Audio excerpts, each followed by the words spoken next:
What is the benefit of training scientifically? Well, in theory, you avoid injury, and it's the most optimal way of maximizing results. Now, what's the benefit of discarding what the textbook says and just doing what you feel like doing? If you feel like doing less, doing less. If you feel like doing more, doing more. Well, you progress more naturally this way, but first of all, this way, you are listening to your body, not what someone else says, and this forces you to develop an intuitive sense of your body that you may never develop if you just follow some instructions that have been laid down for you by someone else. Also, if you just do what makes sense to you, you learn your own lessons. And I know sidestepping this and maybe taking instructions sounds easier than learning your own lessons, but it's not. Not when you consider different things work for different people. And since we're all different people with different genetics and unique physiology, it's better to figure out what works for you than to adopt a general framework constructed by someone else.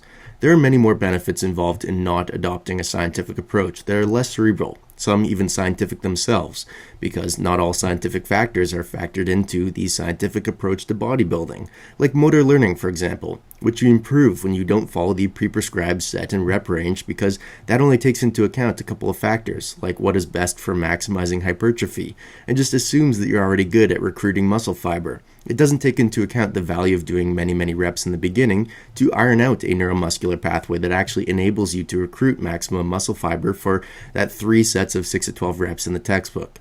This is why I say what is scientifically optimal is scientifically optimal in a vacuum. If you don't train scientifically, like you're not a robot, pre-programmed for maximizing results in a vacuum, considering only a couple factors involved in your growth, you're not going to sacrifice progress for perfection. If you try to be perfect, you will fail. If you just want to learn what is scientifically optimal, you will never learn what is best for you.